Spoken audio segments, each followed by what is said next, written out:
Sesaat lagi, Anda akan menyaksikan Sapa Indonesia Malam, didukung oleh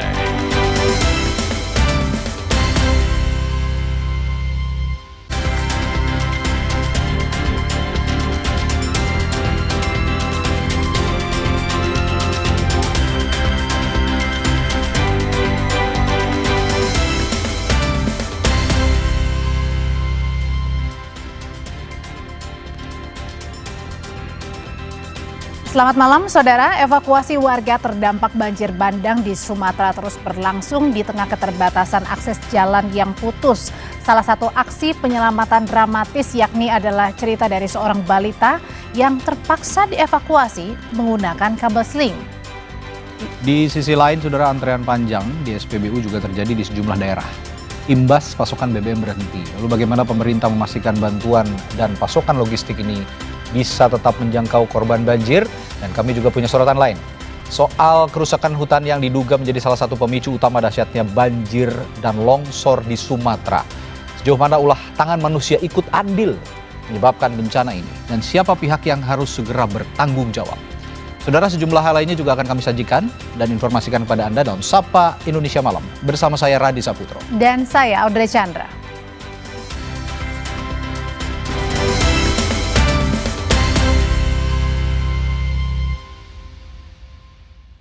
Akibat banjir bandang menerjang Kecamatan Juli, Kabupaten Biren, Aceh, jembatan penghubung dengan daerah lain terputus. Seorang balita yang sedang sakit terpaksa dievakuasi warga menggunakan kabel seling.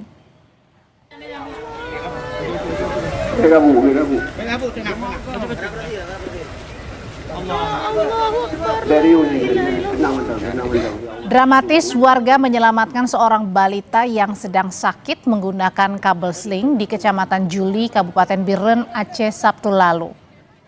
Video amatir warga ini merekam bagaimana evakuasi bayi di atas arus banjir yang deras setelah jembatan Tepin Mane putus dihantam banjir bandang.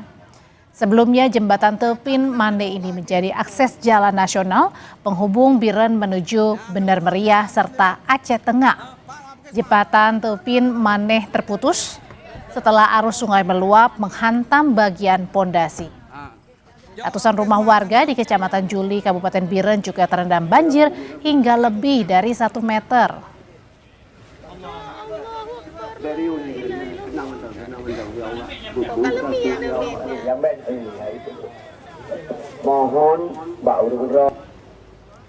Demi memantau keluarga yang juga jadi korban banjir dan longsor, warga memodifikasi kabel seling untuk dijadikan sebagai satu-satunya jembatan penghubung di Kecamatan Juli, Biren, Aceh yang dihantam banjir bandang hingga akhirnya membuat jembatan jadi terputus.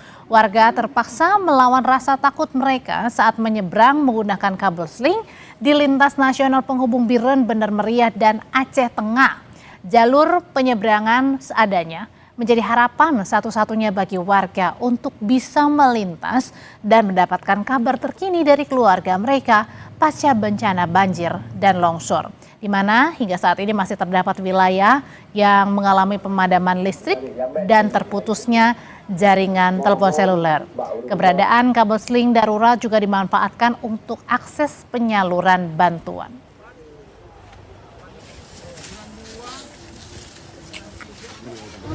Kayak kerangkeng dibuat dari besi menuju ke seberang sana, itu hanya muat untuk 1 orang, kalau kurus ya, kalau gemuk nggak bisa untuk 2 orang. Jadi prosesnya agak ngeri-ngeri sedap ya, karena pas ditarik di tengah itu kan talinya tunggu terulur lagi baru bisa nyebrang ke sebelah sana. Kalau untuk keamanan kayaknya nggak aman sih untuk nyebrang ke sana, cuman kan kondisinya saat ini kita nggak ada pilihan lain untuk bisa menyeberang ke sana karena ada keluarga yang entah di mana, kita mau ketemu, mau cari di mana dia mengungsi, apakah masih selamat atau tidak. Saudara, pasca bencana, tim SAR mencatat ada puluhan truk dan bus tertimbun material longsor di Desa Pagaran Lambung 1, salah satu akses di Jalan Lintas Tarutung Sibolga, Tapanuli Utara, Sumatera Utara. Sebelumnya longsor terjadi Selasa pekan lalu dan sejumlah sopir memutuskan untuk memarkirkan kendaraan di pinggir jalan kilometer 37. Namun tidak lama terjadi longsor susulan di lokasi tersebut belum diketahui berapa jumlah korban jiwa, namun dari laporan masyarakat sekitar terdapat 3 orang yang jadi korban. 1 diantaranya sudah ditemukan dalam kondisi meninggal dunia. Tim SAR kini mulai membersihkan material longsor, namun pengerjaan melambat karena harus menggeser dan mengevakuasi puluhan truk yang tertahan.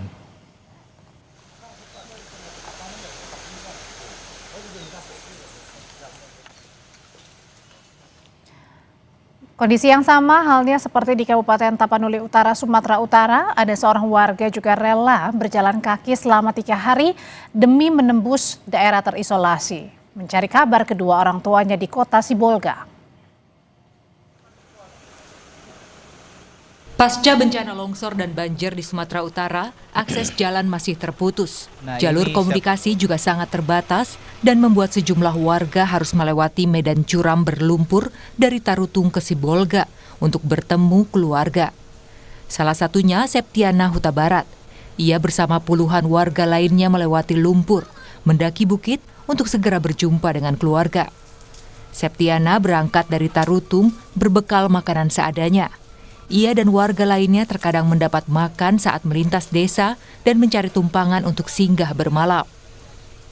Namun sebelum tiba di Sibolga, Septiana bersyukur ia bisa berjumpa dengan adiknya yang mengabarkan bahwa kedua orang tuanya dalam kondisi sehat dan selamat, serta memiliki cukup bekal untuk beberapa hari ke depan. Jalan kami dari rimba-rimba ini kayak gila kami jalan menuju hulu, bukit lagi, kita terus pulang pun begitu, balik ke sini pun begitu, nginap lagi kami di tempat orang, dikasihlah makan, dikasihlah baju, gitulah Pak perjalanannya. Jadi hitungan dari Kamis sampai ini hari Minggu kan, udah berapa hari, Kamis, Jumat, Sabtu, Minggu, 4 hari lah di perjalanan. Sejak hari pertama bencana, tim SAR memang terus berupaya membuka jalur Tapanuli Utara menuju Sibolga, di mana jalur ini merupakan ruas yang memiliki longsor paling panjang dan berat. Dalam area yang terisolasi tersebut, sejumlah warga masih bertahan dan mulai kekurangan stok kebutuhan pokok. Roganda Malau, Kompas TV, Tapanuli Utara, Sumatera Utara. Sepekan terakhir pasokan BBM di Kabupaten Biren, Aceh berhenti karena jembatan lintas nasional putus diterjang banjir. Ribuan warga rela antre seharian demi mengisi BBM jenis Pertalite. Salah satu antrean panjang terjadi di SPBU, Kecamatan Juli, Kabupaten Biren, Aceh. Antrean ini terjadi sejak 2 hari terakhir karena pasokan BBM dari Depot Lok Sumawe berhenti sejak banjir bandang.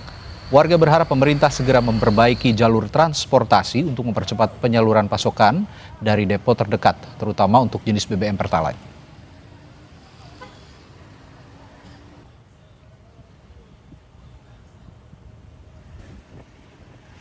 Sementara warga Kota Medan masih terlihat antre untuk mengisi BBM di sejumlah SPBU. Mereka mengaku kesulitan memperoleh BBM sejak 3 hari lalu pasca banjir yang melanda Kota Medan.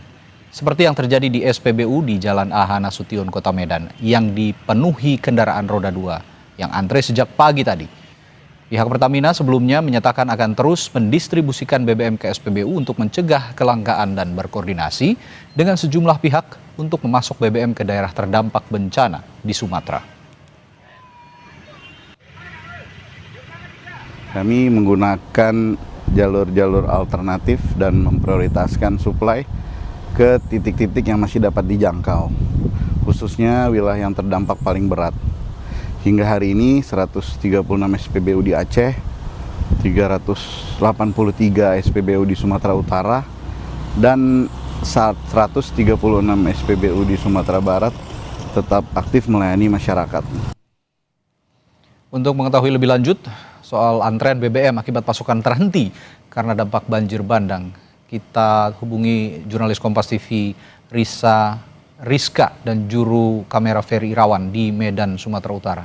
Rizka, kondisi paling akhir di sana, warga yang katanya mengantre mengisi BBM bagaimana? Apakah sudah ada pasokan yang cukup atau masih terbatas di sana? Ya, Radi dan juga saudara, saat ini saya sedang berada di salah satu SPBU yang berada di Jalan Gajah Mada, Kota Medan. Bisa dilihat di belakang saya, tepat di belakang saya, masih terjadi antrian oleh masyarakat yang ingin melakukan pengisian BBM. Untuk pengisian BBM sendiri, antrian ini sudah terjadi sejak pagi tadi. Dan barusan dari pihak dari pihak SPBU sendiri sudah memberikan pengumuman bahwasannya stok yang ada di sini untuk Pertalite dan juga Dexlite sudah habis. Dan untuk pasokan sendiri belum bisa kita pastikan, namun dari pihak Pertamina sendiri mengatakan akan terus melakukan pendistribusian BBM. Kami informasikan juga, Radi, bahwasannya sejak terjadi kelangkaan pasca banjir yang melanda di Pulau Sumatera ini sendiri, pihak Pertamina sudah berusaha untuk melakukan pasokan BBM di sejumlah lokasi terdampak yang mungkin bisa mendapatkan akses jalur seperti di Kota Medan. Dan untuk beberapa SPBU yang kami dapat dari data, ada sekitar 40 SPBU yang akan diinstruksikan dan telah berjalan dari semalam akan dilakukan pengisian selama 24 jam. Yang artinya masyarakat bisa melakukan pengisian walaupun nanti di tengah malam nanti. Dan ini merupakan salah satu upaya untuk mengantisipasi antrian panjang seperti di belakang saya saat ini. Ya, Radhi. Ya, pasokan sempat diadakan begitu, tapi sekarang sudah tidak ada lagi. Tapi begini Risa, adakah informasi lebih lanjut kemana warga ini bisa mengakses pasokan BBM di Kota Medan? Karena ini soal BBM ini sangat krusial, apalagi kalau mereka mengandalkan BBM ini sebagai mata pencarian mereka, misalnya sopir angkutan transportasi dan lain-lain. Bagaimana soal ini? Ya, Redi. Jadi dari informasi yang telah kami peroleh juga bahwasannya dari semalam untuk pasokan minyak sendiri di sejumlah SPBU yang ada di Kota Medan itu sudah didistribusikan. Namun prosesnya sendiri masih bertahap. Seperti semalam itu pasokan sudah ada di beberapa titik, salah satunya seperti SPBU yang ada di Jalan Dr. Mansur, Kota Medan. Itu sudah dilakukan pasokan, namun itu dilakukan kan bergilir seperti itu. Nah, dari pihak Pertamina sendiri, semalam mobil tangki yang mengangkut muatan untuk BBM yang ada di Kota Medan sendiri sudah berlabuh di Pelabuhan Belawan. Dan itu nantinya akan terus didistribusikan ke sejumlah SPBU. Cuman untuk prosesnya sendiri seperti apa kami masih menunggu informasi lebih lanjut. Tapi informasi yang kami peroleh bahwasannya ada 40 SPBU yang sudah diinstruksikan untuk melakukan pelayanan 24 jam. Dan SPBU itu tersebar di sejumlah kecamatan yang ada di Kota Medan, seperti kecamatan Medan Kota, Polonia, Tunggal, dan juga ada di Medan Baru. Radi. Oke, begitu besar dampaknya bencana banjir dan longsor yang menimpa di sejumlah wilayah, termasuk di Kota Medan. Salah satunya berdampak pada pasokan BBM yang terhambat karena ada akses jalan yang juga terputus di beberapa wilayah di Sumatera Utara. Terima kasih Risa Rizka dan juru kamera Ferry Irawan melaporkan langsung dari Medan, Sumatera Utara. Banjir bandang yang terjadi di PD Jaya Aceh telah mengakibatkan 3.340 kepala keluarga terdampak. Rumah mereka kini tergenang lumpur, tidak ada satupun harta benda yang bisa diselamatkan selain pakaian yang menempel di badan. Nawiyah, saudara, seorang lansia korban banjir bandang, tinggal seorang diri di Kampung Berawang, Meredu, Kabupaten Pidijaya Jaya, tak kuasa melihat kondisi rumahnya tergenang lumpur. Tidak ada satupun barang yang bisa diselamatkan dari dalam rumah. Nawiyah pun mengaku tak mampu membersihkan seluruh sisa lumpur seorang diri. Selama banjir, Nawiyah mengungsi ke rumah keluarga yang tak terimbas banjir. Nawiyah mengaku hingga sekarang ia pun belum menerima bantuan dari pemerintah. Nawiyah berharap ada pihak yang mau membantu dirinya membersihkan rumah dari lumpur dan memberikan bantuan logistik untuk bisa bertahan hidup. Belum dapat bantuan. Ya, harapan Ibu kan semoga pemerintah membantu kami apa yang ada. Yang penting, yang utama sekali untuk makan. BNPB menyebut ada 2 desa mengalami kerusakan parah akibat diterjang banjir bandang di Tapanuli Selatan, Sumatera Utara. Hal ini terlihat usai 2 atau 3 hari hujan turun, didapati kondisi permukiman mengalami rusak berat. Bahkan kayu gelondongan yang terseret banjir masuk ke rumah warga. Kini kondisi di Tapanuli Selatan mulai berangsur membaik dan bantuan juga mulai terus diberikan ke lokasi terdampak bencana.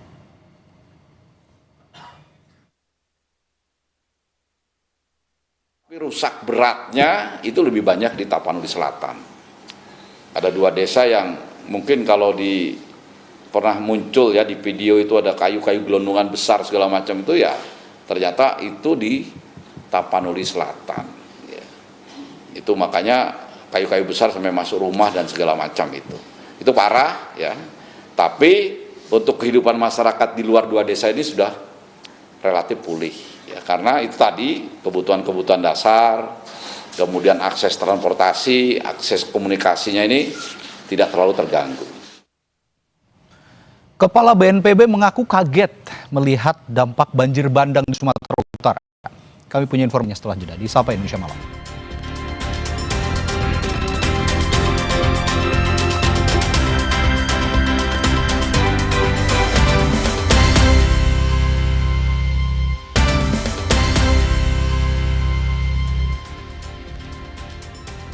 Saudara Kepala Badan Nasional Penanggulangan Bencana BNPB mengaku kaget melihat dampak banjir bandang di Kabupaten Tapanuli Selatan, Sumatera Utara. Penanganan khusus pun akan dilakukan pemerintah agar kondisi pasca banjir bandang ini cepat teratasi.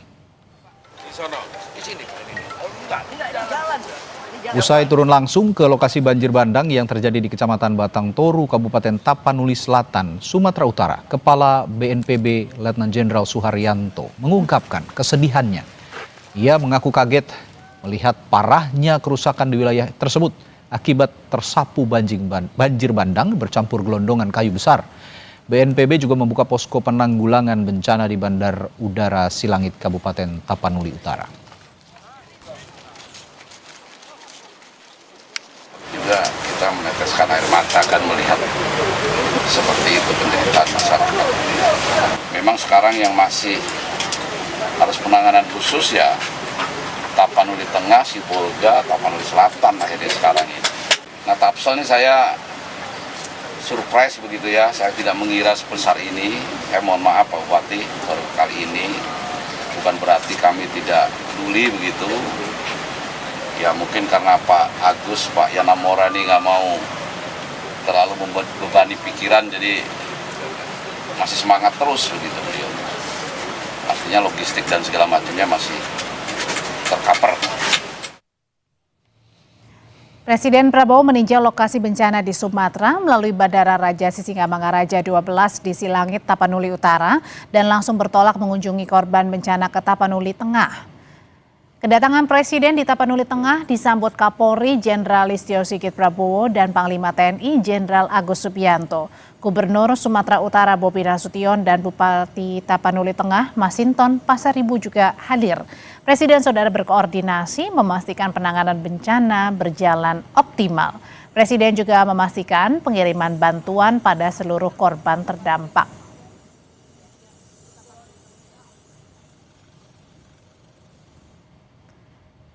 Presiden Prabowo Subianto meninjau jembatan Pantai Dona di Kuta Cane, Kabupaten Aceh Tenggara, Aceh yang terputus akibat banjir bandang. Jembatan ini menjadi lokasi pertama yang dikunjungi Presiden dalam rangkaian peninjauan di Aceh. Usai meninjau jembatan yang rusak karena banjir bandang, Presiden kemudian melanjutkan ke posko pengungsian Desa Bambel Baru yang terdampak banjir di Aceh Tenggara. Prabowo yakin telah memberikan anggaran yang cukup untuk fasilitas dan prasarana di tiap desa dengan melakukan efisiensi di lini pusat.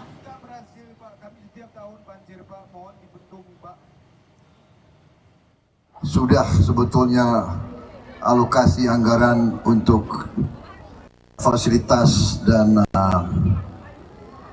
prasarana yang ada di desa-desa, kecamatan dan di kabupaten-kabupaten. Jadi alhamdulillah kita punya anggarannya. Kita lakukan penghematan banyak di pusat supaya sebanyak mungkin bantuan, sebanyak mungkin kita bisa membantu kepentingan rakyat di paling bawah, desa, kecamatan. Itu sasaran kita.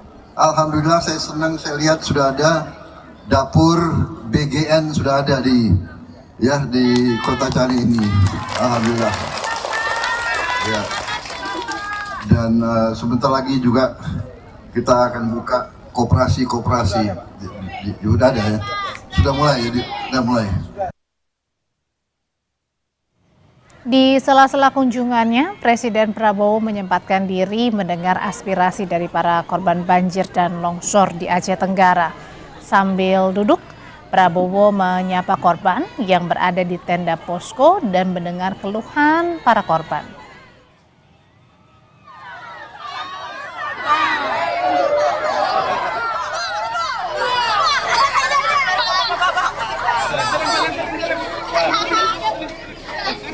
Presiden Prabowo langsung mendatangi posko pengungsian korban banjir dan longsor di Padang Pariaman, Sumatera Barat. Prabowo turut menyapa korban banjir dan longsor di posko pengungsian yang mayoritas ini diisi oleh anak-anak dan perempuan. Presiden berjanji akan memperbaiki seluruh fasilitas yang rusak, termasuk rumah warga.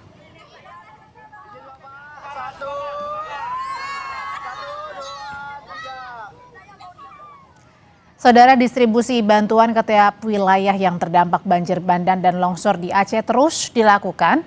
Untuk mengetahui kondisi terkini bantuan yang masuk di posko pengungsian korban banjir di PD Jaya Aceh, ada jurnalis Kompas TV Rizka Devi dan juru kamera Nova Misdayanti. Rizka, sejauh ini bantuan apa saja yang sudah didistribusikan ke korban di PD Jaya? Apakah bantuan medis ini sudah menyentuh di PD Jaya, Rizka?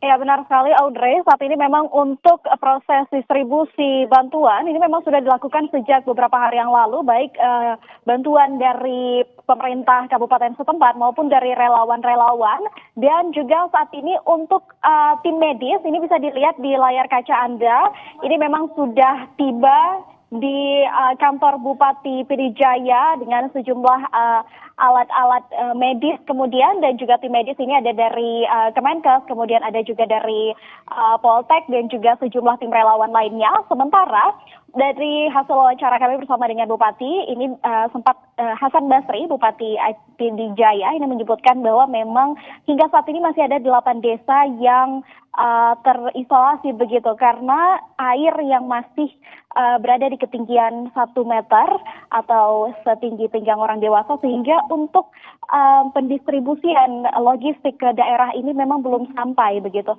Namun untuk distribusi logistik ke 49 titik pengungsian yang berada di PD Jaya ini memang sudah dilakukan begitu untuk distribusi bahan makanan saja gitu.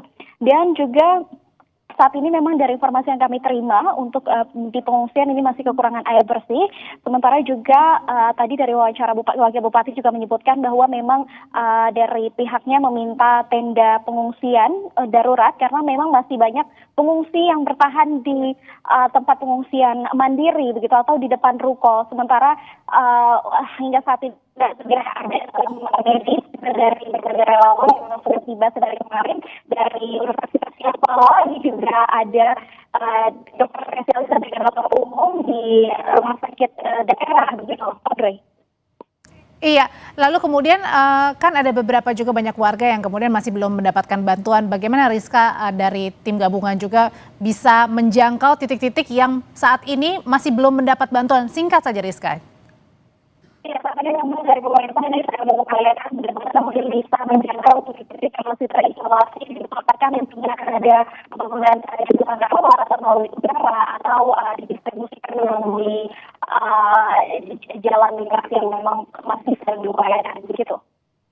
Baik, terima kasih laporannya dari PD Jaya Aceh, jurnalis Kompas TV Rizka Devi dan juru kamera Nova Misdayanti yang menceritakan bagaimana bantuan saat ini tengah terus didistribusikan bagi korban terdampak banjir dan juga longsor.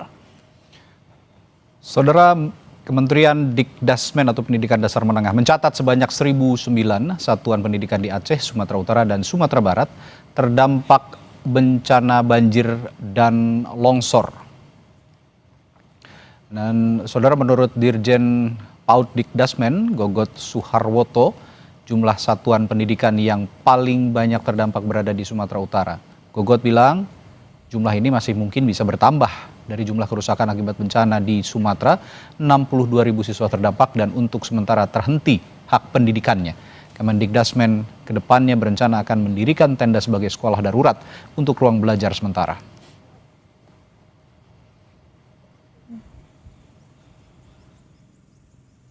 Sekolah-sekolah mereka itu apa saja yang diperlukan bantuannya.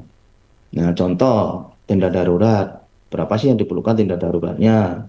Kemudian perangkat untuk pembelajaran, namanya school kit ya, mulai dari buku, seragam, sepatu, juga alat-alat tulis ya, yang bisa digunakan pada saat mereka harus belajar di tenda-tenda ya, atau tempat-tempat pengungsian.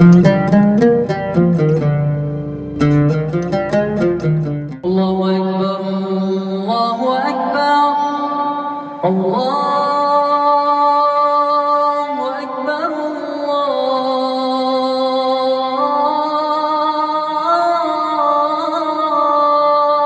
Allahu Akbar. Asyhadu an la ilaha illallah.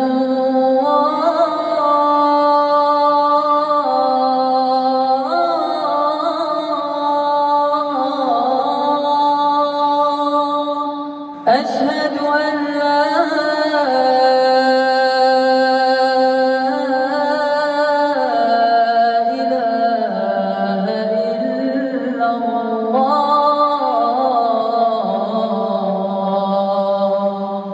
أشهد أن محمدا رسول الله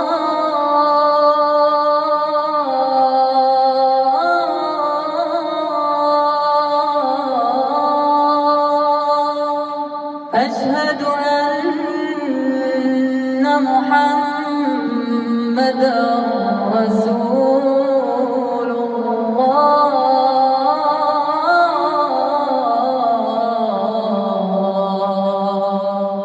حي على الصلاة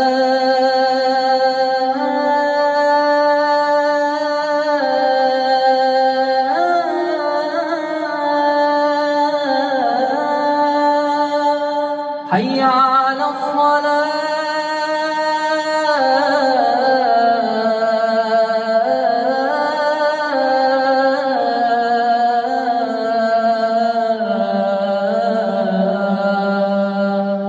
حي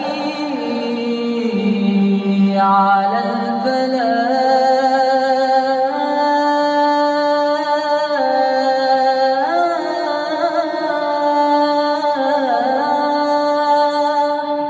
حي على الفلاح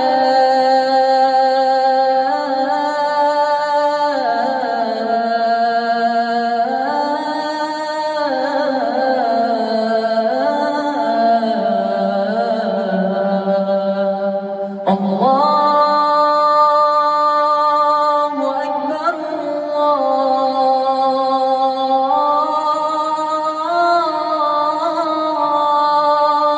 الله أكبر لا إله إلا الله.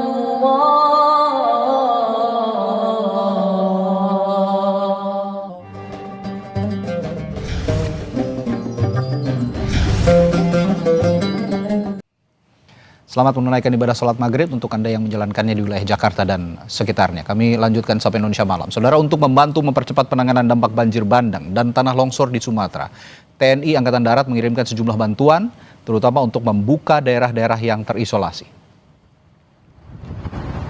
Bantuan yang dikirimkan berupa 4 jembatan beli, 5 helikopter ekskavator, genset, dan sejumlah bantuan lain. Semua bantuan itu diangkut menggunakan pesawat Hercules dan KRI yang diberangkatkan dari Pelabuhan Tanjung Priok, Jakarta. TNI Angkatan Darat juga memastikan bantuan akan ditambah sesuai dengan kebutuhan di lapangan. Jadi kita mengirim yang paling penting itu adalah jembatan Beli, ada 4 unit, 3 ke Aceh, 1 ke Sumut. Juga kami juga mengirimkan pesawat Kasa dan 5 helikopter, termasuk barang-barang perlengkapan untuk membantu saudara-saudara kita yang saya kira tidak perlu kita sampaikan secara detail, ya banyak. Kalau yang alat-alat besar tuh ya jembatan, air penjernih, ekskavator. Ini kita akan evaluasi terus apa yang diperlukan oleh saudara-saudara kita di sana. Mudah-mudahan nanti kita akan siapkan lagi logistik untuk kita berangkatkan besok atau lusa. Karena nanti proses jembatan Beli ini mudah-mudahan paling lama 2 minggu sudah harus bisa digunakan nanti di tempat masing-masing. Menteri Dalam Negeri Tito Karnavian menilai wajar jika sikap para bupati dari sejumlah kabupaten di Aceh yang merasa tak mampu menangani dampak banjir dan longsor di daerah mereka. Menurut Tito, kepala daerah tak akan sanggup menanggulangi dampak bencana karena akses jalan di wilayahnya tertutup material longsor dan banjir. Tito juga memahami keputusan para bupati yang bilang tak mampu karena distribusi makanan terganggu akibat jalan terputus. Menteri Dalam Negeri menegaskan pemerintah pusat akan mengambil alih distribusi bantuan melalui pengiriman logistik melalui udara.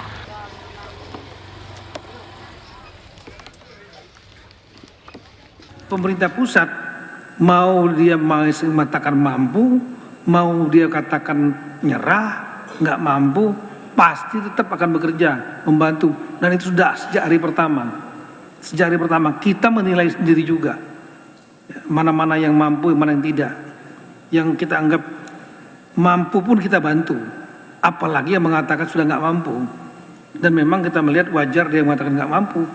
Karena daerah yang tersulit, dia dari mana mau dapat makanan, logistik, kalau bukan minta bantuan kepada pemerintah yang di atasnya.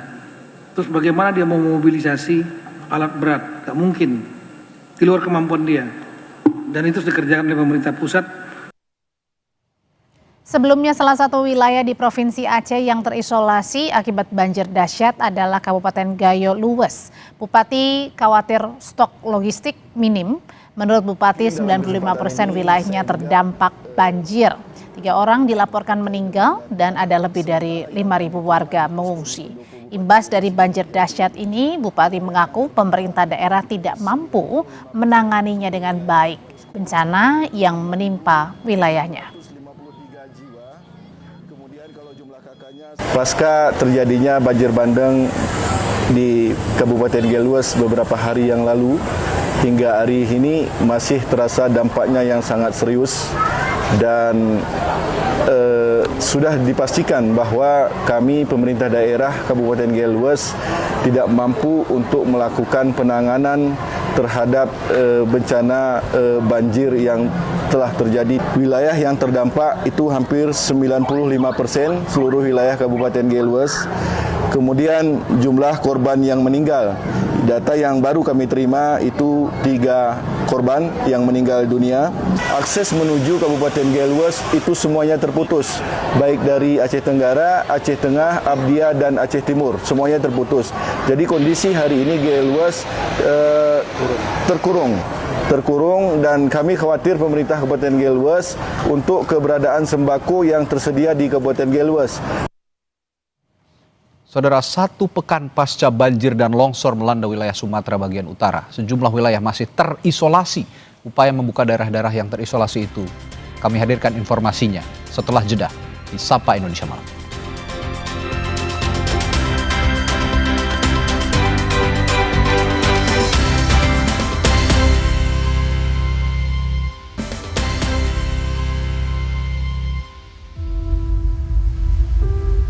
Sekarang yang masih belum tembus Bapak Menko ini dari Tapanuli ke Sibolga ini belum bisa tembus karena di sini ada longsoran-longsoran yang sangat panjang.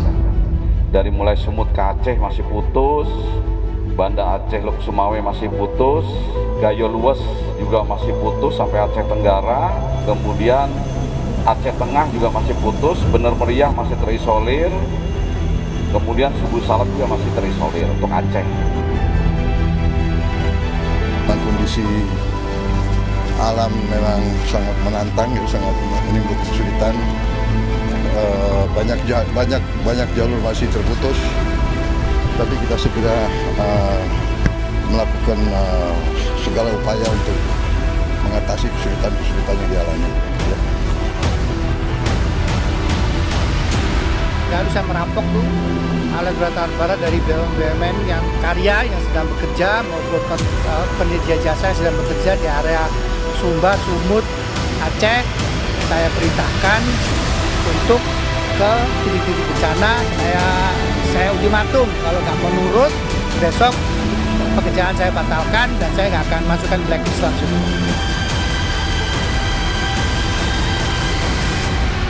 Banjir dan longsor menerjang wilayah Sumatera bagian utara. Hingga sepekan pasca bencana, masih banyak daerah atau kota yang terisolasi, yang membuat bantuan belum bisa disalurkan secara maksimal. Daerah yang masih sulit diakses sebagian besar berada di wilayah Sumatera Utara dan Aceh.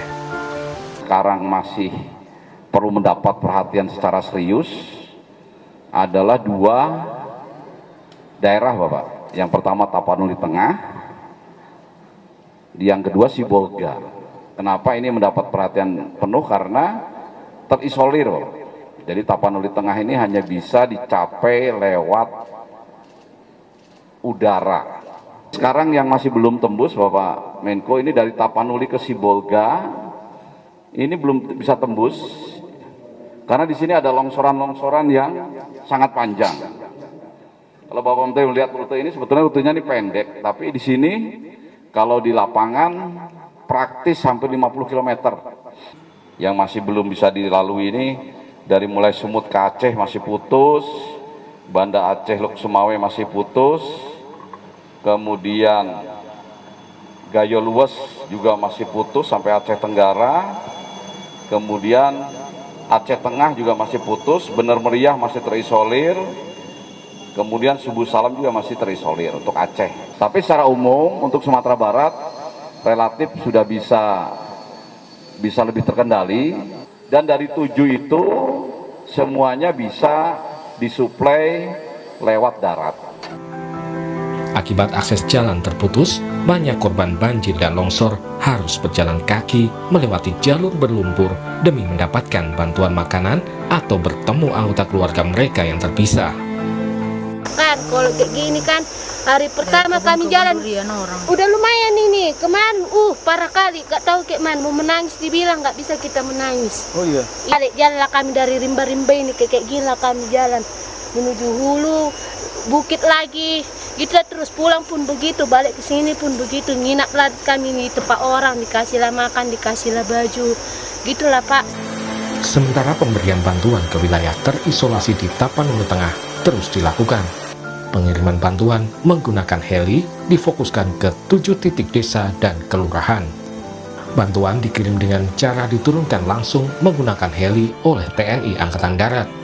Masyarakat yang berada di daerah terisolasi langsung menyambut bantuan yang datang. Yang pertama, kita sudah tahu bahwa bencana ini sudah berjalan sekian lama, sehingga ada beberapa titik yang memang tidak terjangkau, kebutuhan logistik masyarakat yang perlu kita dukung, sehingga itu menjadi tujuan utama kita menggunakan airdrop, karena jalan memang masih belum tersambung semua. Kita sudah menurunkan 3 titik airdrop dari rencana kurang lebih ada 6-7 titik airdrop yang akan dilaksanakan hari ini di beberapa wilayah yang terisolir di Kabupaten Tapanuli Tengah. Wilayah lain yang akses jalur daratnya masih tertutup adalah kawasan Aceh Tamiang.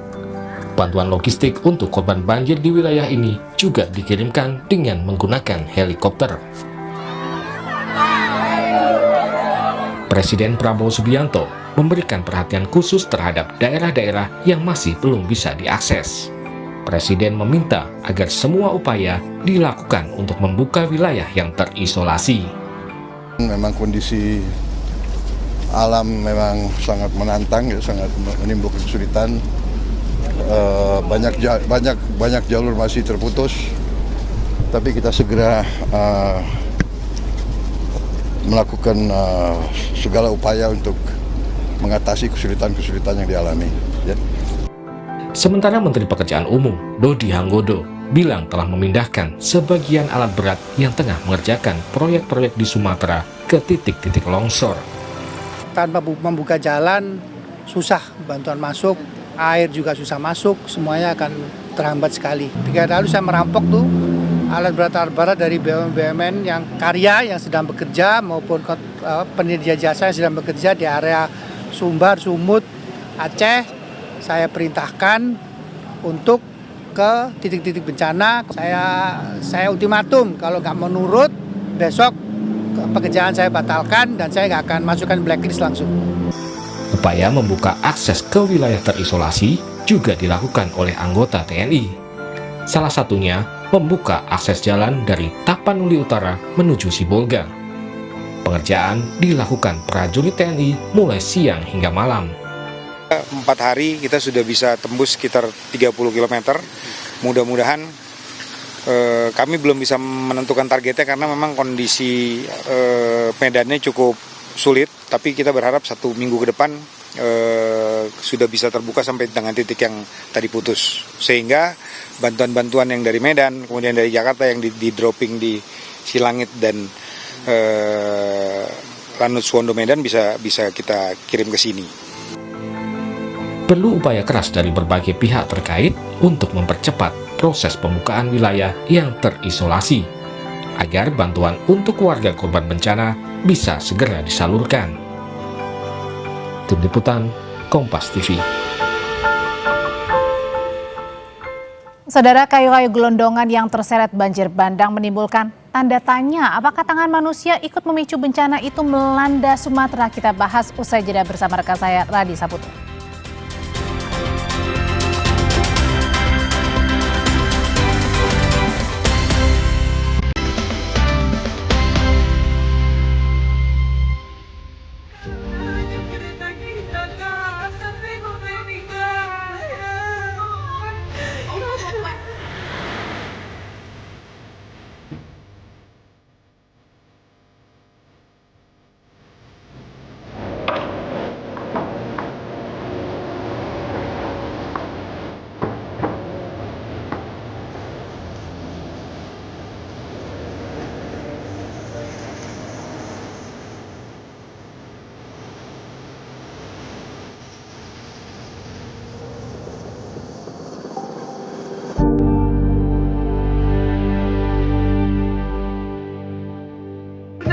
Kereta kita, Kak. Tengok ini, Kak. Allah Akbar, ya Allah. Astagfirullah, ya Allah. Tolong dulu kami, Tuhan. Tolong ini, kami apa? Kayu-kayu gelondongan yang ikut hanyut saat banjir bandang menimbulkan tanda tanya. Apakah tangan manusia ikut memicu bencana itu melanda Sumatera? Kayu gelondongan itu banyak terekam video amatir warga seperti di Tapanuli Selatan, Sumatera Utara. Badan Nasional Penanggulangan Bencana BNPB mengungkap 2 desa rusak berat diterjang kayu gelondongan saat banjir bandang. Ada 2 desa yang mungkin kalau pernah muncul ya di video itu ada kayu-kayu gelondongan besar segala macam itu ya ternyata itu di Tapanuli Selatan. Ya. Itu makanya kayu-kayu besar sampai masuk rumah dan segala macam itu. Greenpeace menganalisis kayu gelondongan itu akibat deforestasi di sejumlah titik mulai dari Aceh, Sumatera Utara hingga Sumatera Barat. Greenpeace juga mengamati jutaan hektar hilang akibat deforestasi masif yang legal dan pembalakan liar untuk alih fungsi lahan untuk perkebunan sawit hingga pertambangan. Sumatera itu sebenarnya memang sudah kehilangan sebagian besar hutannya. 10-15 tahun terakhir juga terambah macam-macam proses-proses deforestasi. Jadi izin-izin itu diberikan dalam jumlah ribuan, jutaan hektar sampai yang membalak liar. Itu di mana-mana. Tambang di kawasan hutan, catatan teman-teman Jatam ada 1.907 izin usaha tambang. Kemenhub membantah kayu gelondongan tersebut akibat penebangan liar, meski dugaan itu akan diselidiki lebih lanjut. Kementerian Kehutanan juga bilang kayu gelondongan yang terseret banjir itu dari pohon-pohon lapuk dan pohon tumbang. Sumber-sumber kayu itu disampaikan oleh Pak Wamen juga, 1 adalah kayu lapuk, 2 juga kayu yang akibat tadi, siklon tadi, pohon tumbang ya, dan ketiga juga di area-area penebangan, kayu-kayu yang berasal dari area penebangan. Tadi juga disampaikan oleh Pak Wamen, kita deteksi bahwa itu dari PHAT di APR. PHAT adalah pengelolaan hak atas tanah. Bencana banjir bandang dan tanah longsor sekali lagi jadi pengingat manusia untuk menjaga keseimbangan alam. Pemerintah perlu bekerja keras memastikan penanggulangan dan pemulihan bencana tuntas tak hanya bagi warga tapi juga lingkungan yang terdampak. Tim Liputan Kompas TV.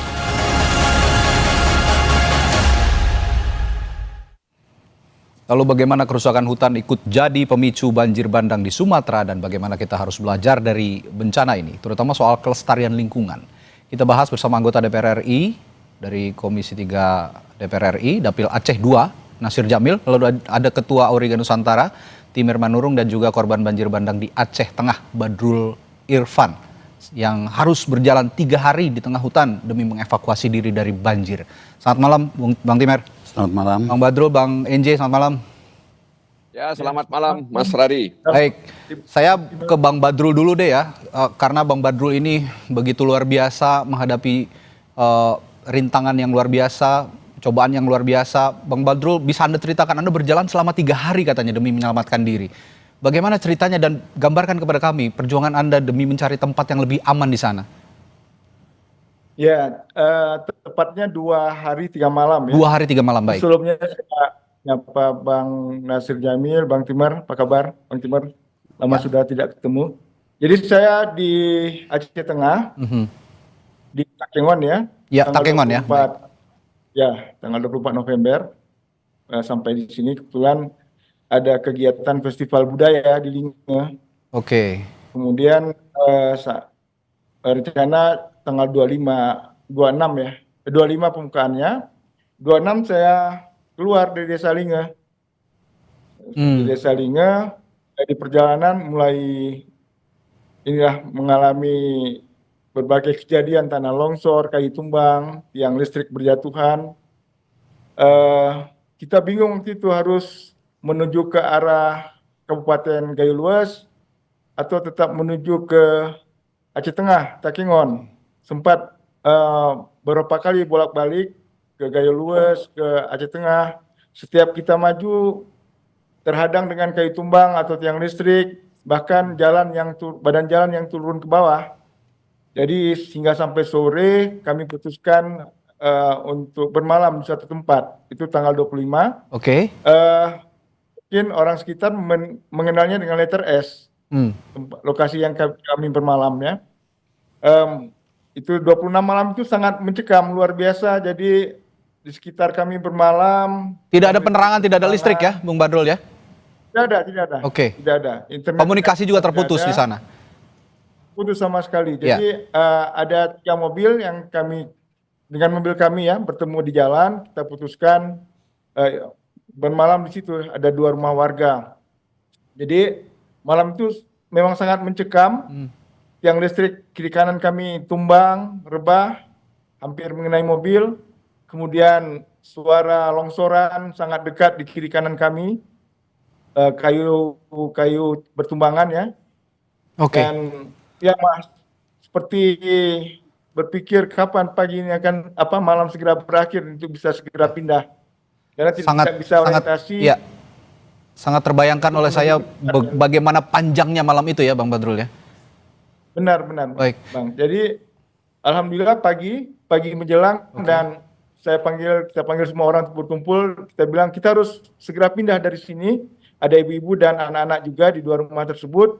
Tidak lama setelah sekitar jam 6:30 pagi kami berdiskusi, rumah yang tadi malam kami tidur bergeser ke arah jurang. Sudah bergeser? Jadi sudah bergeser, termasuk tanahnya turun ke bawah, rubuh. Ya. Jadi kita melanjutkan perjalanan lah. Oke, baik. Dengan buru-buru, tapi kembali di jalan dihadang dengan berbagai cobaan lah ya. Ada pohon tumbang, listrik tumbang juga, banjir, lumpur. Jadi kita bekerja dengan sekuat mungkin, kemudian dibantu juga dengan kebetulan di sana ada perusahaan ya, perusahaan bendera getah gitu. Jadi kebetulan masih ada stafnya. Jadi kita bergotong royong, ada yang menggunakan parang, mesin cinsu, dan bahkan tiang listriknya harus dihancurkan dengan palu gada. Oke. Supaya mobil bisa lewat. Bisa melewati akses itu, baik. Baik Bang Badrul. Tidak jauh dari sana, saya lupa apa nama tempatnya. Menurut kami itu sangat aman untuk tinggalkan mobil di sana. Oke, itu di wilayah mana itu ketika Anda berhenti itu? Saya lupa nama tempat, maaf ya karena. Oke, baik. Setelah menempuh perjalanan dari Takengon ya? Tidak. Oh, tidak. Dari Linge. Dari mana? Mohon maaf. Saya dari Linge menuju Takengon. Oh, baik. Ceritanya. Oke. Luar biasa perjalanan yang panjang dan mencekam. Sepanjang perjalanan mendengar tanpa penerangan, malam-malam mendengar suara longsoran susulan, mungkin juga ada banjir bandang susulan dengan penerangan yang minim. Anda juga tidak bisa melihat dari mana arah datangnya longsor, dari mana arah datangnya banjir bandang. Luar biasa. Ini sekali lagi kami turut prihatin mendengar cerita dari Bang Badrul tadi. Nah, dari cerita Bang Badrul tadi saya ke Bung Nasir. Bagaimana Anda melihat perjuangan seorang warga seperti Bang Badrul ini di Dapil di Aceh yang terdampak banjir dan sampai saat ini mungkin juga belum tercukupi kebutuhannya setelah diterpa bencana yang begitu besar di Aceh, Bung Nasir? Ya, terima kasih Mas Radi. Situasi di lapangan memang belum begitu baik, masih banyak titik yang belum disentuh. Perkiraan saya masih 25% yang bisa ditangani oleh pemerintah. Dan itu untung ada Polri dan TNI yang masuk ke tengah-tengah masyarakat dan kemudian membantu meringankan beban mereka, termasuk juga memasukkan bahan-bahan pokok, apakah itu minyak, beras, dan juga makanan-makanan ringan yang bisa dimakan langsung begitu. Jadi memang apa yang dialami oleh Pak Badrul itu juga dialami oleh banyak orang. Teman saya juga itu 3 hari 3 malam Pak Badrul, kebetulan dia ada acara di Takengon. Kemudian terjadi peristiwa itu, artinya curah hujan yang tinggi menyebabkan banjir dan longsor, sehingga dia berjalan kaki ke Biren, lebih kurang 3 hari 3 malam melalui jalan-jalan setapak yang dia lalui itu. Jadi memang apa yang terjadi di Benar Meriah, Aceh Tengah, kemudian juga di Aceh Selatan, di Aceh Barat, di Aceh Jaya, dan juga di Singkil, itu Aceh Tenggara. Saya pikir ini satu fenomena bukan hanya disebabkan oleh klimatologis tapi ada persoalan ada persoalan kerusakan biofisik lingkungan kita itu. Jadi pembukaan hutan, penebangan kayu di hutan, kemudian pertambangan dan tidak didukung oleh daya dukung ekosistem yang baik, itulah menyebabkan itu. Jadi bukan hanya soal cuaca tapi memang daya dukung ekosistem kita itu tidak bisa lagi menampung curah hujan yang begitu tinggi dan berhari-hari itu. Ya, saya sepakat dengan Bung Nasir. Alih-alih beberapa pejabat negara mengatakan ini faktor cuaca, tapi kok saya melihatnya ini ulah tangan manusia. Saya akan bertanya juga ke Bung Timer. Bung Timer, berdasarkan data citra satelit yang Auriga Nusantara juga lakukan beberapa saat yang lalu, berapa hektar hutan primer dan gambut yang hilang di Aceh, Sumut dan Sumbar, dan kira-kira ini ulah siapa? Kalau memang tadi menyalahkan cuaca, saya juga tidak yakin nih masalah cuaca. Malam Mas, cuaca memang satu hal. Kita tidak bisa memungkiri bahwa memang curah hujan meninggi. Betul. Tapi kita lihat dari misalnya video, gambar gitu ya. Kita bisa melihat bahwa air yang itu kan kelihatan kuningnya pekat sekali. Betul. Itu artinya material tanahnya sangat tinggi. Gembur begitu ya. Itu penuh dengan tanah, itu berarti artinya adalah ada lahan terbuka di daerah hulunya gitu ya. Satu, yang kedua juga ada banyak pohon-pohon yang bukan dengan akar-akarnya. Artinya sudah seperti yang dikatakan tadi dari Kementerian Kehutanan, katanya ini kayu lapuk lah, pohon lapuk atau pohon tumbang, itu tidak benar ya? Berarti ada juga yang begitu. Ada kayu lapuk. Kita pungkiri, dan saya membaca pernyataannya Dirjen Gakum juga adalah sebenarnya dia menutup bahwa sedang menyelidiki kayu-kayu penebangannya. Nah, yang jadi soal menurut saya adalah ini kita jangan terjebak pada cuman kayunya saja nih. Karena kayunya kan hanya di atas tuh. Kayu itu biasanya cuma degradasi, bukan deforestasi. Tapi begitu pembukaan lahan, jadi sawit, jadi tambang, nah ini deforestasi. Itu deforestasi. Jadi bukan kalau kayu kita akan bicara degradasi, sementara kalau hutan hilang kita bicara deforestasi. Nah, persoalannya adalah kami sedang menyiapkan juga, memang kebetulan menyiapkan merilis data deforestasi 2025 pada Januari nanti.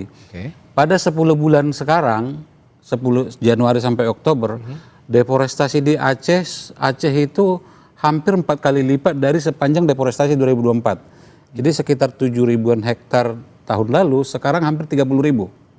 Sama dengan Sumatera Utara, angkanya di Sumatera Barat. Sekarang ini yang menarik adalah Sumatera Barat itu nomor 4 dalam 10 bulan.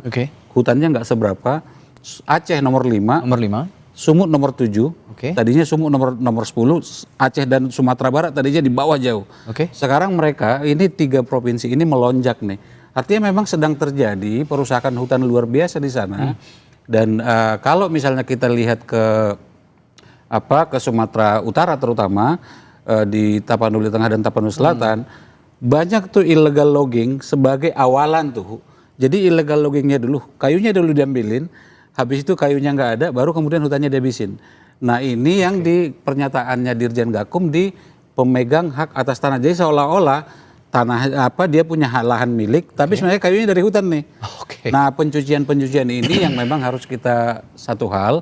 Tapi juga adalah menurut saya juga memang kalau kita lihat Sumatera terutama bagian utara melonjakan sawit memang luar biasa, Mas. Jadi fungsi lahan monokultur memang soal kita secara Sumatera gitu ya, mau monokultur sawit, kebun kayu kami nyebutnya, eukaliptusnya, Indorayon atau TPL gitu ya, dan tambang juga. Jadi di tambang misalnya di daerah Batang Toru itu tambangnya kan ada tuh. Bagaimana bisa daerah berbukit begitu kita bolehkan tambang. Nah, jadi menurut saya memang ini ada kesalahan pemberian izin, ini harus dikoreksi, dan ada kesalahan juga di kemudian masyarakat kita harus ngakuin karena banyak juga kebun kecil-kecil. Nah, tapi yang menurut saya adalah saatnya Presiden Prabowo sekarang melindungi semua hutan alam tersisa. Terbitkan peraturan presiden yang melindungi sehingga siapapun yang menebang hutan alam tersisa itu adalah perbuatan ilegal. Saya pikir itu langkah yang sangat genuine kalau Pak Presiden langsung mengambil terobosan. Perpres. Ini ada relate-nya dengan Bung Nasir juga di Komisi 3 kalau kita mau menegakkan masalah hukum begitu ya. Bung Nasir, saya akan juga tanyakan nanti ke Bung Nasir soal itu, termasuk juga saya tanyakan kondisi Bang Badrul sekarang di Aceh Tengah bagaimana, saya tanyakan juga kondisi keluarga, apakah sudah mencukupi bantuan yang disalurkan oleh pemerintah. Saya akan tanyakan hal itu sesaat lagi di Sapa Indonesia Malam. Tetaplah bersama kami.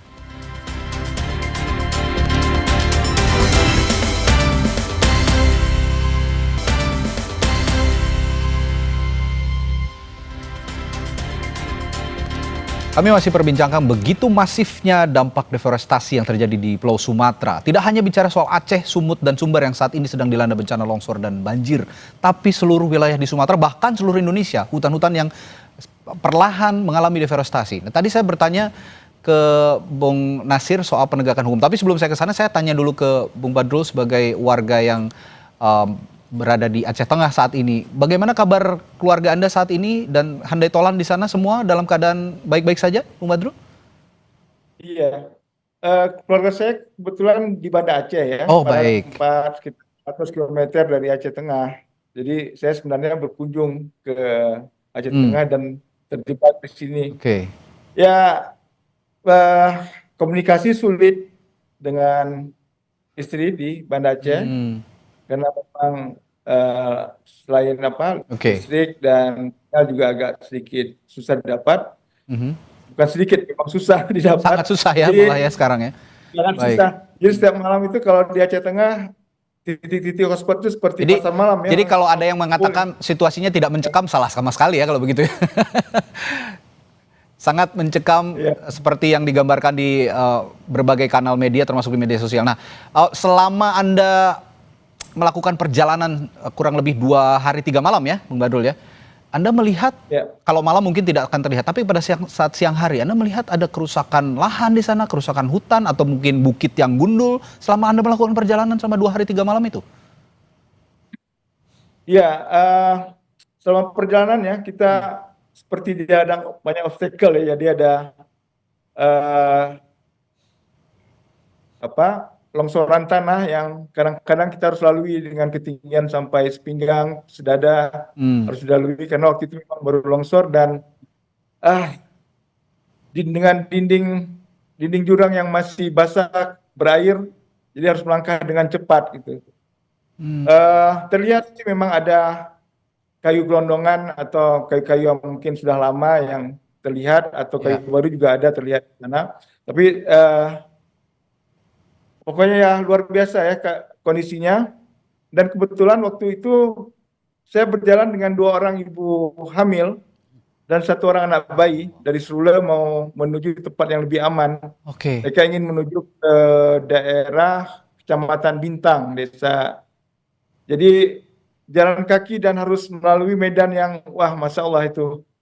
Jadi saya pikir ya luar biasa ya. Ada anak bayi juga yang digendong untuk bisa melewati banyak sekali rintangan seperti itu. Ya alhamdulillah semua bisa sampai di tempat tujuan dan saya pikir ya nggak tahu mereka dapat tenaga dari mana ya. Saya bayangkan ibu yang tinggal menunggu hari kelahiran waktu itu. Dan untuk tumbangan kayu kita lihat juga ada di beberapa tempat. Baik, saya ke Bung Nasir. Bung Nasir masih bersama kami ya? Ya masih. Baik. Bung Nasir, tadi saya sempat singgung soal penegakan hukum dan cerita dari Bang Badrul tadi. Begitu mencekamnya, begitu sengsaranya warga ketika dilanda banjir bandang dan juga longsor begitu. Jadi sama sekali saya juga agak geram mendengar ketika ada pernyataan ini sama sekali tidak mencekam, tidak seperti yang disiarkan di media sosial. Ini cerita langsung dari warga yang mengalami. Dan untuk penegakan hukum yang tegas melihat warga yang terdampak dan sengsara seperti itu, ini sepertinya perlu ada perlu ada langkah cepat begitu Bung Nasir. Kira-kira yang didorong oleh Anda sebagai anggota DPR dari Aceh dan juga duduk di Komisi 3, di Komisi Hukum, apa yang bisa Anda tawarkan? Ya, pertama memang media sosial itu realita dari apa yang terjadi di tengah masyarakat. Jadi kalau kemudian ada yang mengatakan bahwa situasi mencekam itu hanya di media sosial, itu sesuatu yang bertentangan dengan apa yang terjadi di lapangan. Yang kedua, sebenarnya Komisi Pemberantasan Korupsi kerap sekali menyampaikan kepada Komisi 3 bahwa korupsi di sektor sumber daya alam itu sangat masif ya, sangat besar dan melibatkan juga orang-orang besar di Republik ini begitu. Dan upaya-upaya untuk mengatasi itu memang masih belum seperti yang diharapkan. Ya, penegakan hukum oleh kepolisian, penegakan hukum oleh Kementerian Kehutanan, itu dalam pandangan kami memang belum maksimal. Boleh jadi karena ya tadi itu bahwa ada orang-orang besar yang diberi konsensi, ya sehingga kemudian terjadilah ya penebangan pohon di kawasan hutan tersebut ya. Bahkan di tahun 2000 berapa waktu itu Menteri Kehutanan kan membuka lahan ya sekitar 1 juta lebih kurang itu 1.600.000 hektar di mana hutan dialihkan ke fungsi lainnya. Itu juga dalam pandangan saya pribadi membuat degradasi ya biofisik lingkungan dan itu kemudian membuat daya tanggap lahan itu terhadap curah hujan yang tinggi itu tidak mampu dilakukan. Nah, karena sekali lagi memang dibutuhkan penegakan hukum yang konsisten ya sehingga kemudian peristiwa ini diharapkan bisa menjadi pelajaran bagi kita semua terutama para pengambil kebijakan dan mereka yang ada di institusi penegak hukum. Bung Timer, kalau tadi Bung Nasir bilang ada orang besar di balik peristiwa ini yang juga selalu diberi konsesi, atau jangan-jangan juga ada proyek strategis nasional di balik ini semua. Apakah Anda punya data soal ini, catatan soal ini? Yang kami tahu di Sulawesi Tengah, di Tapanuli Tengah dan Tapanuli Selatan ada usulan PSN untuk proyek jalan tuh, yang untuk membelah hutannya gitu ya. Nah yang kayak gini nih yang jadi soal kita seringkali PSN juga tidak dilandasi dengan kajian yang bagus. Di satu sisi kan masyarakat butuh infrastruktur memang. Tapi apa yang perlu diperhatikan dengan membangun infrastruktur itu? Jalannya bisa jadi dibutuhkan. Tapi yang jadi soal kita setiap membangun jalan adalah kita tidak pernah mengenforce bagaimana agar tepi-tepi jalan tidak jadi rumah hunian yang meluas ke kiri kanan. Persoalan kita kan selalu begitu, selalu ekses-ekses yang seolah-olah itu ya udah mau gimana lagi. Nah, ini yang sehingga kemudian ketika pemerintah merencanakan satu proyek, mestinya juga punya safeguard namanya, dan kemudian mengimbangi dengan proses penegakan hukum tadi. Nah ini yang tidak terjadi dalam konteks banjir yang kita alami sekarang ini. Dan itu kan kumulatif Mas Radhi. Jadi merusak lingkungan itu tidak lantas sekarang kita rusak, besok akibatnya. Dan apa cerita Bang Badrul tadi kan adalah fenomena yang biasa dengan perusakan alam. Yang jadi korban siapa, yang ngerusak siapa gitu. Bang Badrul sama sekali tidak ngerusak hutan dia, yang rusak orang lain, tapi dia yang jadi yang korban. kena dampaknya. Nah, ya. Nah bicara soal konsesi juga bicara soal penerbitan izin. Saya mendengar izin perkebunan, pertambangan, logging dan segala macam itu juga diwacanakan sejak tahun 2007. Koreksi kalau saya salah ya. Berulang kali dijanjikan sejak tahun 2007. Tapi kenapa sampai sekarang 2025 sudah bertahun-tahun berlalu masih banyak izin yang terbit di kawasan lindung di hutan produksi terutama. Iya. Dan yang diterbitkan kementerian kan kadang-kadang gini juga Mas. Jadi Kementerian Kehutanan, saya tidak belain Kementerian Kehutanan. Ya. Tapi kadang-kadang mereka pada posisi susah ketika usulan itu datang dari pemerintah daerah. Misalnya yang jadi fenomena sekarang Mas bukan izin 1-2, datang dengan perubahan tata ruang yang diusulkan pemerintah daerah. Jadi sama-sama nih semua nih. Kita tidak sedang bisa belain Pemda atau Pemprov atau Pemkap atau kementerian. Semuanya tiba-tiba pada saat yang nggak punya, seolah-olah nggak punya pilihan. Karena misalnya di Aceh misalnya, Bang Badrul mungkin tahu, bisa koreksi. Kawasan ekosistem Loser saat ini itu pun terancam tidak ada lagi gitu sebagai kawasan, yang ada tinggal Taman Nasional Loser. Jadi ada memang dalam situasi kita sekarang, atau terutama di masa Pak Jokowi kedua dan awal-awal Pak Prabowo ini, kita seolah-olah gamang nih, mana nih yang kebijakan yang akan akan kita lakukan atau akan kita terapkan, sementara perusahaan alam jalan terus. Jadi itu tadi yang dikatakan Bung Timer, ini lagi-lagi penegakan hukum yang tegas perlu dilakukan, mengingat kalau kata Bung Leonard kemarin dari Greenpeace sudah menjadi gunang kusut masalah ini, sehingga harus memang diurai satu persatu, mulai dari penegakan hukumnya dulu baru ditata perizinannya. Saya kembali ke Bung Badrul.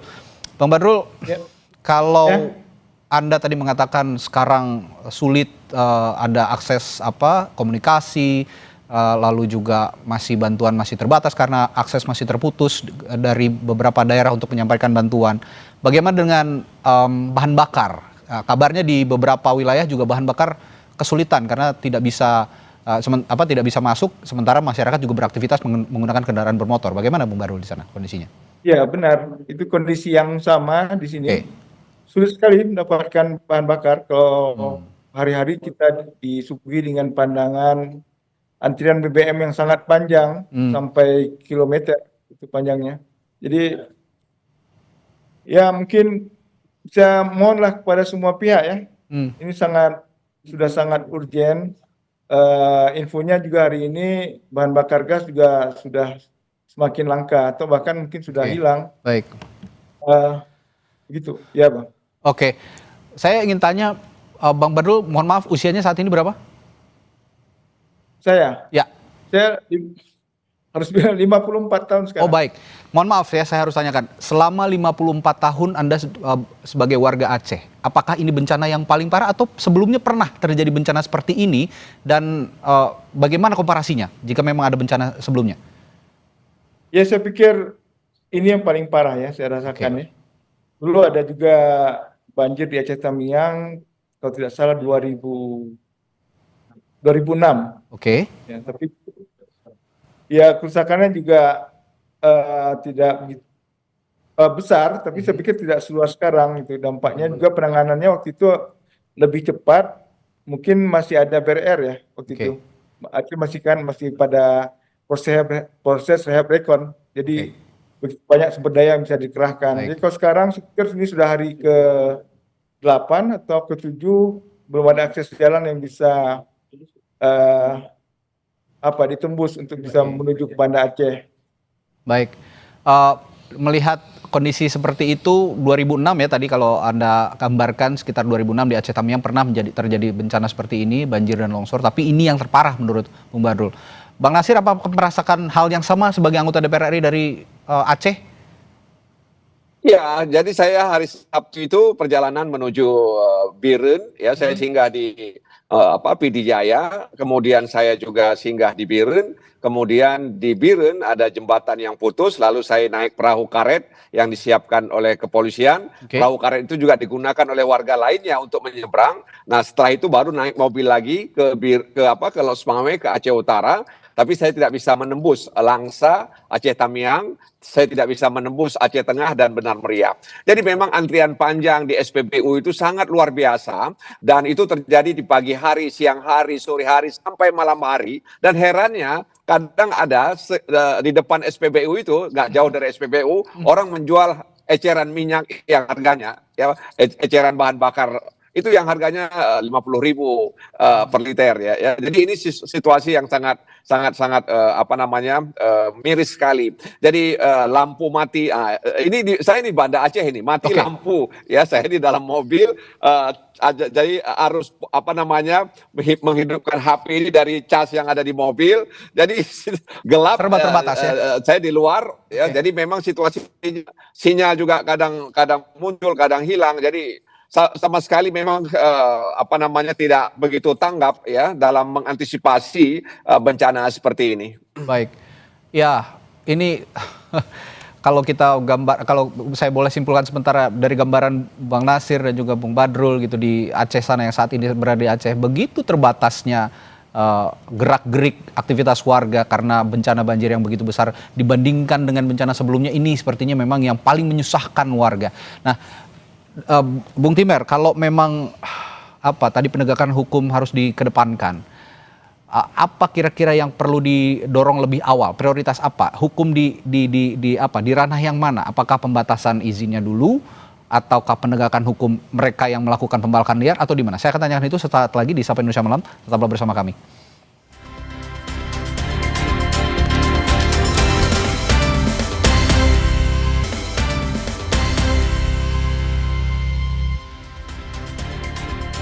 Saat meninjau lokasi dan mengunjungi korban banjir bandang di Sumatera Utara, Presiden Prabowo Subianto mengingatkan semua pihak waspada atas dampak perubahan iklim. Prabowo pun meminta seluruh jajaran pemerintah menjaga lingkungan untuk mengantisipasi perubahan iklim di masa mendatang. Perubahan iklim itu sangat tidak baik. Pemerintahan harus benar-benar berfungsi menjaga lingkungan, mengantisipasi kondisi di masa depan mungkin yang di daerah-daerah juga semuanya harus siap menghadapi kondisi yang perubahan iklim yang berpengaruh. Ya, kalau mencermati pernyataan Pak Presiden tadi mengantisipasi krisis iklim di masa mendatang, ini warga juga diminta menjaga lingkungan dan meminta jajaran pemerintah juga ikut menjaga lingkungan, menjaga antisipasi dari perubahan iklim. Saya tahu Anda baru pulang saja dari Brasil ya, dari Belém, di KTT COP30. Pernyataan ini apakah memang sudah cukup memberikan pencerahan terkait kebijakan misalnya kebijakan untuk menghindari deforestasi di wilayah Indonesia termasuk di Sumatera? Saya malah agak khawatir dengan pernyataan Pak Prabowo ini karena seolah-olah akan menyalahkan iklim nih. Padahal yang namanya bencana itu kan tidak hanya soal fenomena alam. Hujan turun banyak itu fenomena alam. Tapi dia menjadi bencana ketika kita meresponnya secara salah.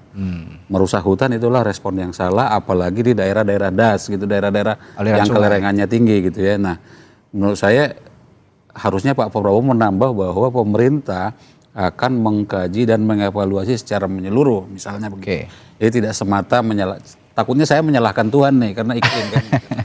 Itu satu. Nah, yang kedua adalah menurut saya memang ini saatnya Pak Prabowo menunjukkan kepemimpinan dengan memperbaiki, karena gini, Bang Nasir juga punya peran juga, karena Bang Nasir turut ikut Undang-Undang Pemda yang menarik semua kewenangan ke pusat, hampir semua kewenangan, dan Undang-Undang Omnibus juga yang membuat semua ini kita cipta kerja ya. Filter lingkungan itu sekarang nggak ada. 30% tutupan minimum hutan itu nggak ada sekarang di aturan kita. Dulunya ada. Nah, hal-hal seperti ini yang menurut saya perlu kita, karena asalnya ini Mas seringkali dari kebijakan yang salah kaprah.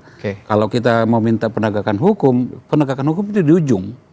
Tidak penegakan hukum duluan, ada sesuatu yang berbuat maka ada penegakan hukum. Jadi induknya ini yang harus kita selesaikan, dan itu menurut saya peran dari pemerintah pusat.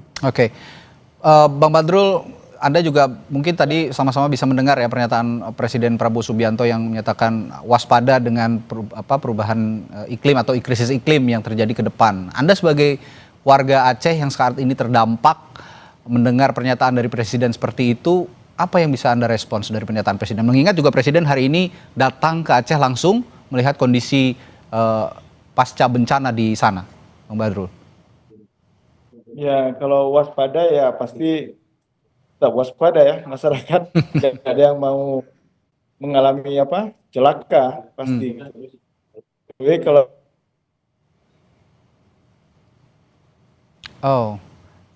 sepertinya ada kendala komunikasi dengan Bang Badrul.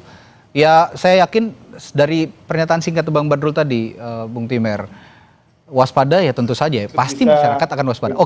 Baik, sepertinya akan tersambung kembali. Bang Badrul, mohon maaf tadi sempat terputus, silakan dilanjutkan. Ya, halo? Ya, silakan. Ya, halo? Ya, silakan dilanjutkan Bang Badrul. Oh ya, baik. Kalau untuk waspada saya pikir itu himbauan yang sering ya.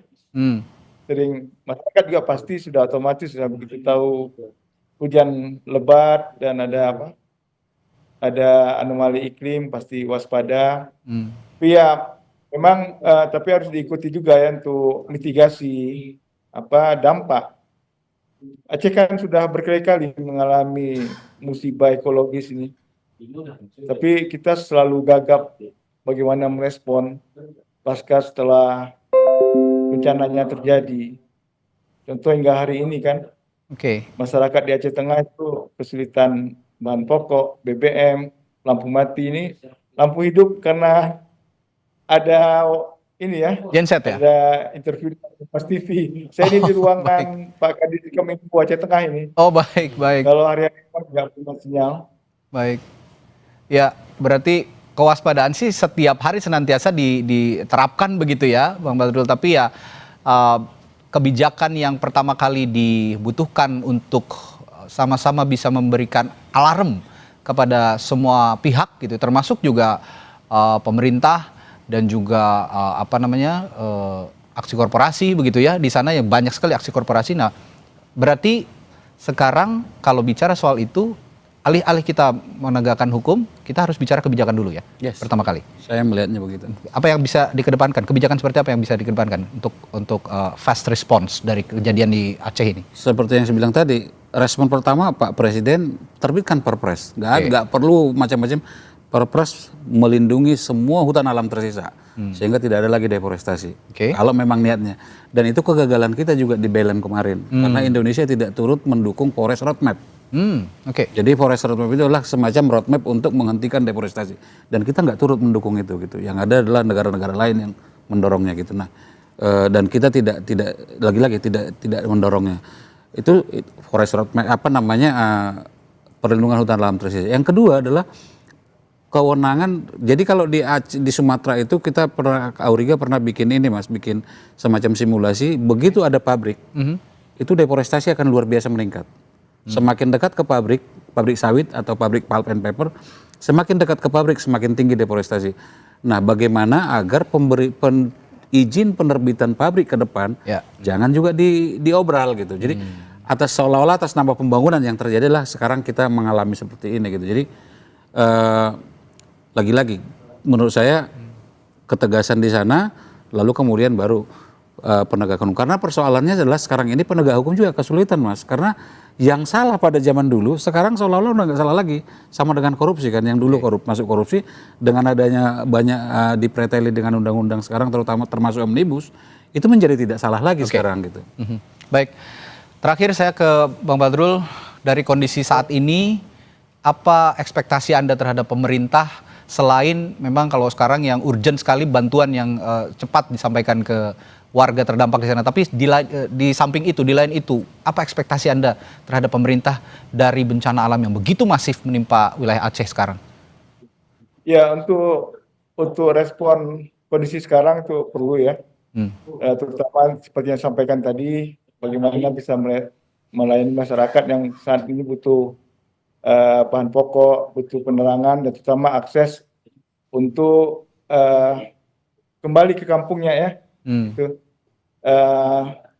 Tapi yang paling penting juga bagaimana bisa belajar dari berbagai situasi yang ada. Kan kita tahu Aceh sering sekali menghadapi bencana ekologis, tapi selalu juga seperti tadi saya sampaikan, kita agak gagap dengan bagaimana merespon ini gitu.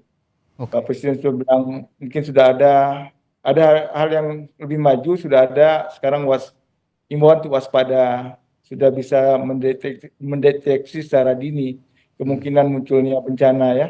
Tapi itu ketika bencananya muncul, ya lagi-lagi kita nggak siap, kita cuma bilang bencana akan muncul, tapi ketika itu terjadi, masyarakat seperti yang saya sampaikan tadi, ibu-ibu hamil harus menempuh jalan yang saya sampai sekarang Bang nggak bisa membayangkan dari mana mereka mendapat tenaga yang luar biasa seperti itu, bisa sampai ke tujuan. Saya itu di luar, memang benar-benar di luar nalar rasanya kalau lihat situasi saat itu. Saya turut sangat prihatin dengan apa yang Anda alami dan juga warga Aceh Tengah alami, dan ya alam memang tidak bisa ditantang, tapi manusialah yang harus menyesuaikan dengan apa yang terjadi, perubahan apapun yang terjadi dari alam. Terima kasih Bang Badrul telah berkomunikasi dengan kami, dan sampaikan juga terima kasih dari kami untuk pemerintah Aceh Tengah yang sudah memfasilitasi komunikasi kita dengan lancar sehingga kita bisa mengetahui kondisi paling aktual masyarakat yang terdampak di sana dan diwakili oleh Bang Badrul. Terima kasih Bang Badrul dan juga Bang Timer yang sudah hadir di studio, dan sebelumnya tadi ada anggota DPR RI dari Dapil Aceh, Bung Nasir Jamil yang sudah lost contact, sepertinya memang ada kesulitan komunikasi di Aceh, jadi Bung Nasir Jamil tidak bisa melanjutkan komunikasi. Terima kasih sekali lagi Bang Timer, Bang Badrul, selamat malam dan sehat selalu. Sampaikan salam saya dan sehat selalu untuk keluarga Anda di sana Bang Badrul, selamat malam. Baik, terima kasih. Selamat malam. Saudara, akibat banjir bandang menerjang Biren, Aceh, seorang balita yang sedang sakit terpaksa dievakuasi warga menggunakan kabel sling. Informasinya sesaat lagi di Sapa Indonesia Malam.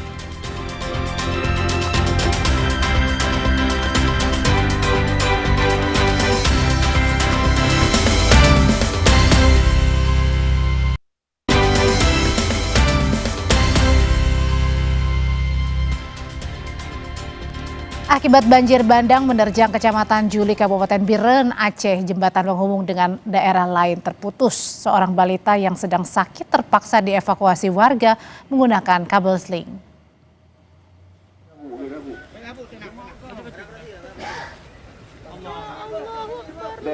Dramatis, warga menyelamatkan seorang balita yang sedang sakit menggunakan kabel sling di Kecamatan Juli, Kabupaten Biren, Aceh, Sabtu lalu.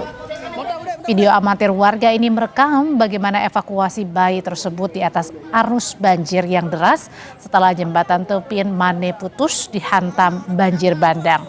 Sebelumnya, jembatan Tepin Maneh menjadi akses jalan nasional penghubung antara Biren menuju Bener Meriah dan Aceh Tengah.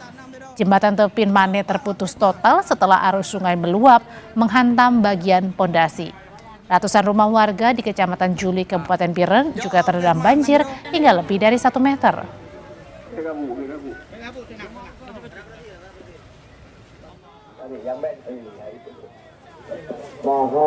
Demi memantau keluarga yang juga jadi korban banjir dan longsor, warga memodifikasi kabel sling untuk dijadikan satu-satunya jembatan penghubung di Kecamatan Juli, Biren, Aceh yang dihantam banjir bandang hingga terputus. Warga terpaksa melawan rasa takut mereka saat menyeberang dengan kabel sling di lintas nasional penghubung Biren, Bener Meriah, dan Aceh Tengah. Jalur penyeberangan seadanya menjadi harapan satu-satunya bagi warga melintasi dan mendapatkan kabar terkini dari keluarga mereka pasca banjir dan longsor, di mana masih terdapat wilayah yang mengalami pemadaman listrik dan terputusnya jaringan seluler. Keberadaan kabel sling darurat juga dimanfaatkan warga untuk akses penyaluran bantuan.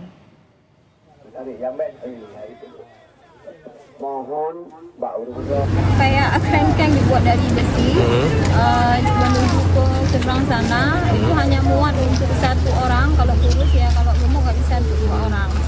Jadi prosesnya agak ngeri-ngeri sedap ya, karena pas ditarik di tengah itu kan talinya terulur lagi baru bisa nyebrang ke sebelah sana. Kalau untuk keamanan kayaknya nggak aman sih untuk nyebrang ke sana. Cuman kan kondisinya saat ini kita nggak ada pilihan lain untuk bisa menyeberang ke sana karena ada keluarga yang entah di mana. Kita mau ketemu, mau cari di mana dia mengungsi, apakah masih selamat atau tidak. Pasca bencana, tim SAR mencatat ada puluhan truk dan bus tertimbun material longsor di Desa Pagaran Lambung 1, salah satu akses di jalan lintas Tarutung Sibolga, Tapanuli Utara, Sumatera Utara. Sebelumnya longsor terjadi Selasa pekan lalu dan sejumlah sopir memutuskan untuk memarkirkan kendaraan di pinggir jalan kilometer 37. Namun tidak lama terjadi longsor susulan di lokasi tersebut. Belum diketahui berapa jumlah korban jiwa, namun dari laporan masyarakat sekitar, terdapat 3 orang yang jadi korban. 1 diantaranya sudah ditemukan dalam kondisi meninggal. Tim SAR kini mulai membersihkan material longsor, namun pengerjaan melambat karena harus menggeser dan mengevakuasi puluhan truk yang tertahan. Tapi orang udah keluar ya, Pak? Tetap bersama kami, Menteri UMKM Maman Abdurrahman mengunjungi toko-toko thrifting di Pasar Senen, Jakarta Pusat. Tinjauan dilakukan di tengah polemik larangan impor pakaian bekas.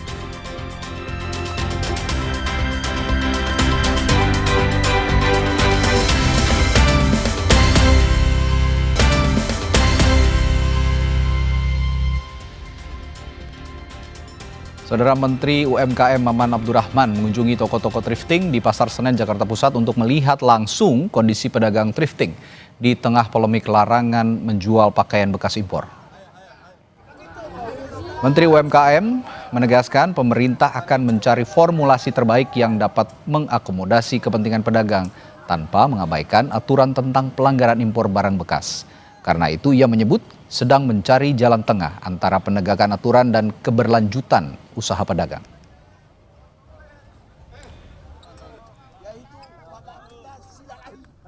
Kita akan mencari jalan tengah.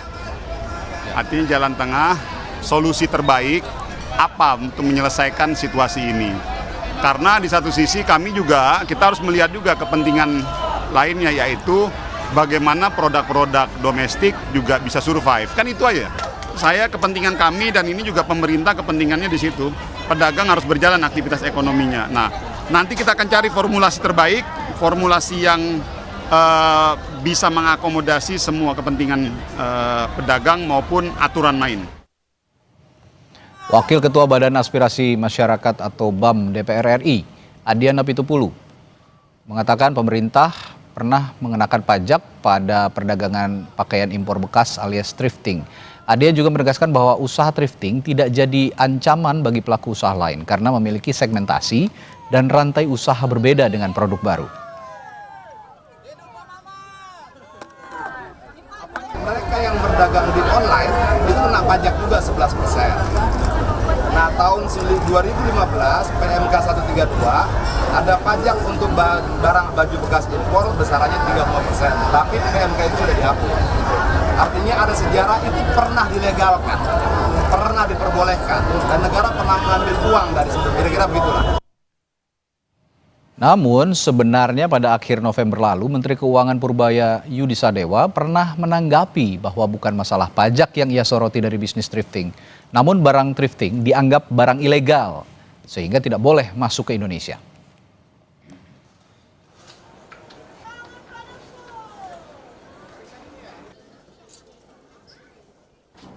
Pak Purbaya, beberapa pedagang thrifting meminta thrifting untuk dilegalkan dan mereka berjanji untuk membayar pajak. Tanggapan Bapak, tanggapan saya nggak perlu dengan bisnis thrifting. Yang saya kendalikan adalah barang ilegal yang masuk ke Indonesia. Saya akan membersihkan Indonesia dari barang-barang ilegal yang masuknya ilegal. Thrifting kan kalau barang bekas kan dilarang kan, sudah jelas itu ilegal. Jadi nggak ada hubungannya bayar pajak apa nggak bayar pajak, itu barang ilegal. Menurut Anda apa? Kalau saya menagih pajak dari ganja misalnya, apakah jadi barang jadi legal? Kan enggak. Kira-kira gitu Pak padanannya. Jadi itu utamanya. Kembali ke soal bencana banjir dan longsor, Saudara. Presiden Prabowo meninjau lokasi bencana di Sumatera melalui Bandara Raja Sisingamangaraja 12 di Silangit, Tapanuli Utara, dan langsung bertolak mengunjungi korban bencana ke Tapanuli Tengah. Kedatangan Presiden hari ini di Tapanuli Tengah disambut Kapolri Jenderal Listio Sigit Prabowo dan Panglima TNI Jenderal Agus Subianto. Gubernur Sumatera Utara Bobi Nasution dan Bupati Tapanuli Tengah Masinton Pasaribu juga hadir. Presiden berkoordinasi memastikan penanganan bencana berjalan optimal. Presiden juga memastikan pengiriman bantuan pada seluruh korban terdampak.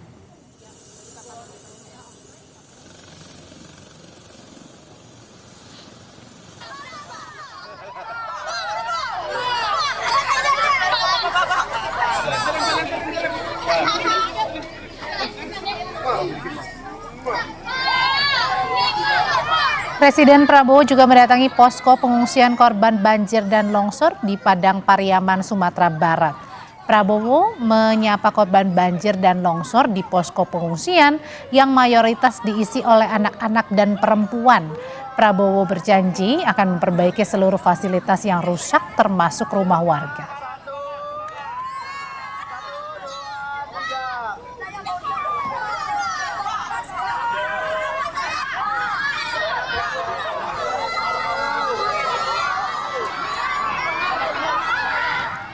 Kami sudahi kebersamaan kita di Sapa Indonesia Malam selama 2 jam ini. Terima kasih telah menyaksikan dan pastikan secangkir kopi gula aren menemani waktu istirahat Anda. Saya Raditya Putro. Saya Audrey Chandra, selamat malam, sampai jumpa lagi.